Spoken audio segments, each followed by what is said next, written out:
The mixing with my career building tip today is master the basics.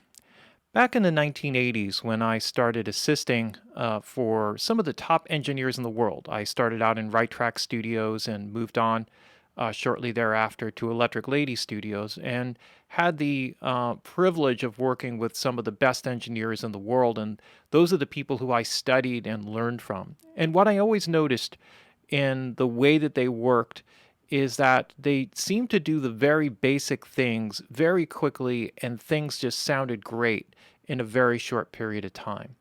And what I came to understand was that they really understood and mastered the basics of mixing.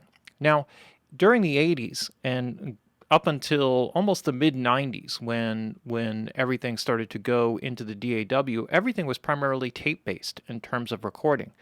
And the problem with tape based recording and working on analog consoles is that every day's worth of work required that if you switched from song to song, you would have to pull down the console, lay down a new board strip, label it with the track sheet, and make a new mix, a fresh mix. And you'd have to start every day with the levels and the panning. And in working with that and repeatedly doing that over and over, it was an exercise in doing the most fundamental part of the mixing process at a very early on stage. And so the idea was that if you did this exercise repeatedly, you would come to master it. And this is something that has been taken away largely by the DAW world, because you can close down a particular song that you're working on, open up another one, and it's exactly where you left it off. And so you're not constantly redressing the levels and panning or even effects. All of that stuff can sort of be put into place. And I think to some degree, while it's convenient, I think it does create an issue of being able to do the basics when it comes to the mixing process. And this is why you see people who've been mixing for years who came from that era are so much better at mixing, not just because they've had more experience mixing, but because of these repeated exercises due to the limitations of the technology, help to build this mastering of the most fundamental parts of a mix, which is the levels and the panning. If none of that is correct, then all the crazy effects and delays and reverbs and compression isn't going to save your song. So ultimately, this idea, this concept, this basic precept works with almost everything that you do.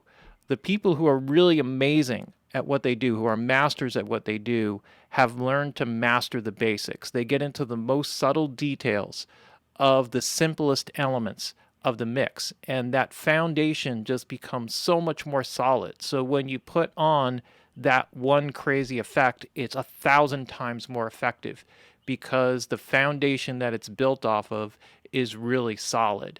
And I feel that this is something that is easy to forego with the conveniences of modern DAW technology. And don't get wrong, I love it.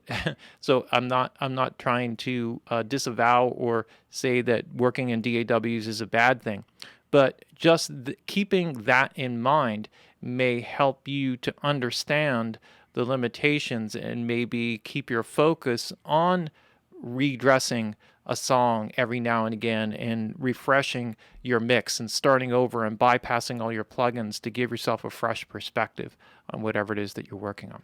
Okay, so there's the mixing with my career building tip: master the basics.